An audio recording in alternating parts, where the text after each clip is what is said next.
Y yo te quería preguntar, ¿es la candidatura ahora sí oficial de Edmundo González Urrutia un triunfo de la oposición? ¿Es finalmente un triunfo de la oposición?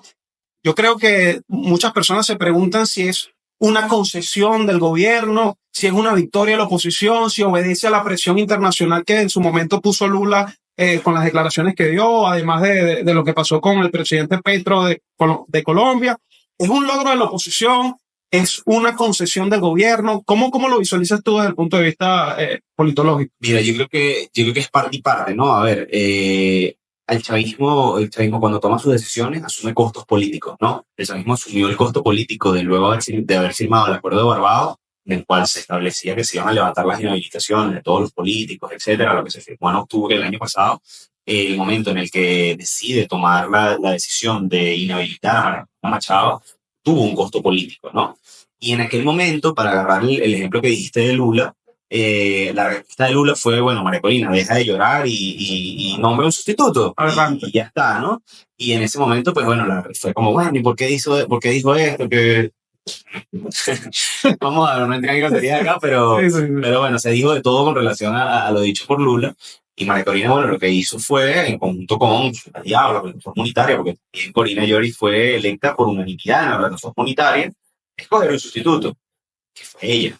Y en ese momento el chavismo toma una decisión que le da un costo político mucho más alto, que es no permitir a Corina Lloris participar, ¿no?, en la elección. Ya en ese punto, la evaluación de costos y beneficios para el chavismo estaba saliéndole cara. ¿Por qué? Porque la respuesta de actores internacionales como Lula y Petro, que son sus principales aliados en la región, por no decir que son los principales aliados que tiene Maduro en este momento en la región, pues ya le estaban exigiendo, mira, o sea, ya hasta aquí no. Sí. Y eso hizo que ya en este punto en el cual, bueno, González Urrutia, que es una persona que ya estaba inscrita, que en su momento era como tapa, que se había inscrito como guardapuesto, pero que efectivamente estaba inscrito, que no había sido impugnado como candidato, etcétera, etcétera, etcétera, pues sencillamente fue como, mira, esta persona no la puedes tocar. Y para el chavismo ya en este momento resultaba lo suficientemente costoso como para no dar el paso. Si el chavismo inhabilitaba a González Urrutia de la forma que fuese, perdía completamente la legitimidad de la elección, la credibilidad, porque era, bueno, o sea, ya no hay ningún tipo de motivo para inhabilitar a este señor, ¿no? Entonces, es un logro de la oposición. Yo no sé si fue planificado o no este hecho. Yo creo que no, yo creo que fue más parte como que también de las decisiones de última hora que se hacía, que no se hacía, pero terminó saliendo bien.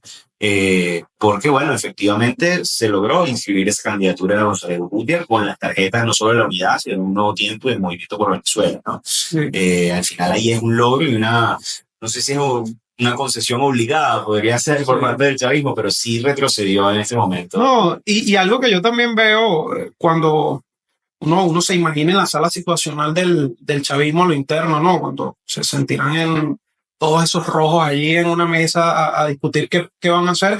Yo también veo que el accionar de la oposición también fue determinante esta vez. Yo, a pesar de todo, no vi tanta tibieza en este momento con el tema de la oposición, con ir a elecciones. Es decir, María Corina cada vez que salía a hablar decía, vamos para elecciones, o sea, y hablaba de la ruta electoral y no salía de la ruta electoral, que finalmente el chavismo también buscaba eso, ¿no? Que se apartaran no de la ruta electoral y buscar la ruta violenta ni nada por el estilo, sino buscar la abstención.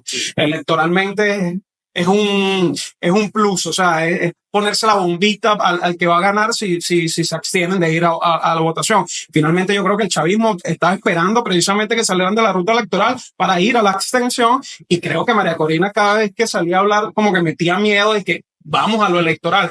Y una muestra fehaciente de eso fue cuando nombró a Lloris como su sustituta, que nadie se lo esperaba. O sea, todo el mundo esperaba, y claro, es un tema de que María Corina, por su postura, su forma de ser, esperábamos que saliera a decir, no vamos a las elecciones, vamos a demandar esto, vamos a ir a la corte, no sé dónde, y cuando salió a dar una candidata, algún mensaje tuvo que haberle llegado al gobierno, al chavismo, no al gobierno, al chavismo, de que María Corina esta vez iba a ir a la ruta electoral, y creo que esto era una prueba de eso. No, yo creo que ahí, bueno, para nadie es un secreto, por lo menos yo he sido director de María Corina Machado durante años, porque eso, siempre apostaba como que a ser un poco más radical de lo que siempre se planteaba, ¿no?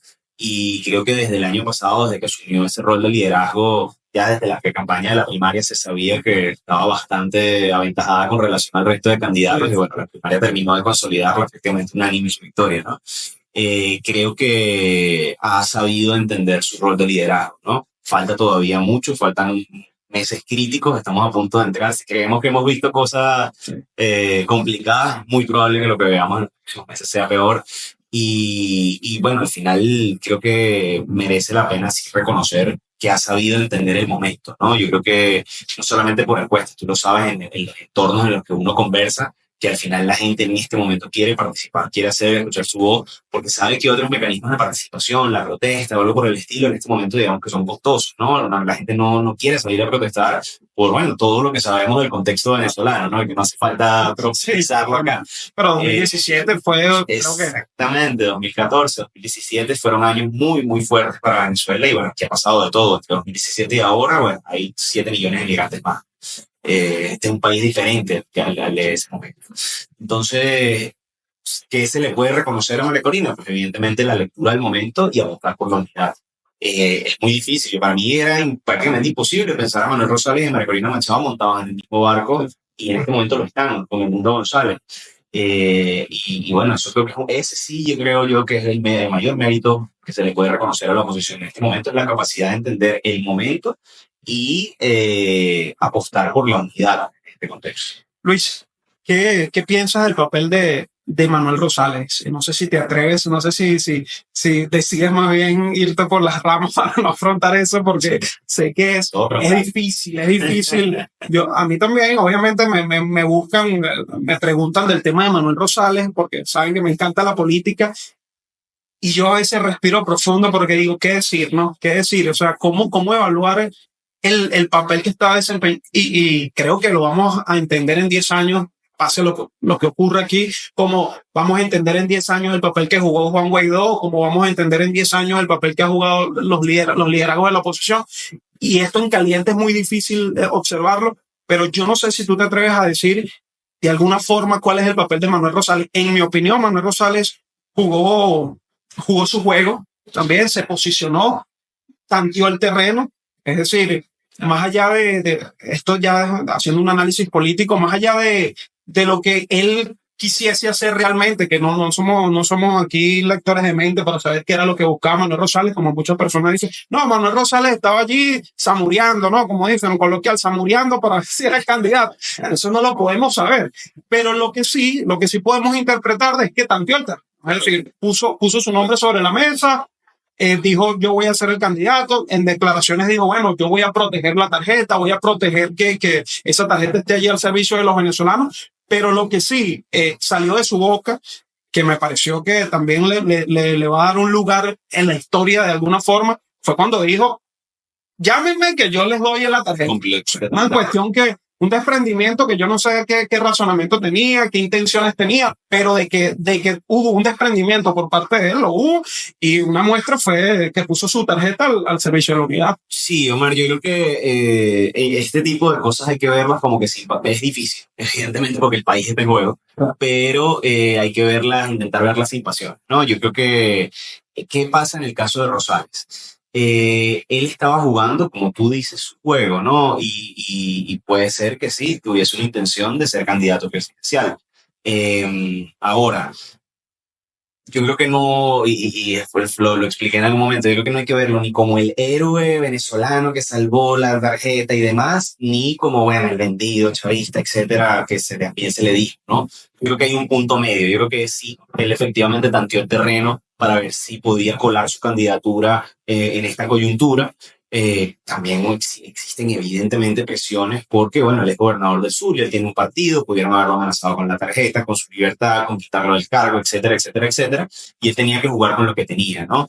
Y al chavismo le conviene también, y eso hay que decirlo, ¿cuáles son los objetivos del chavismo en este momento? Intentar normalizar su situación y mantener el poder, ¿no?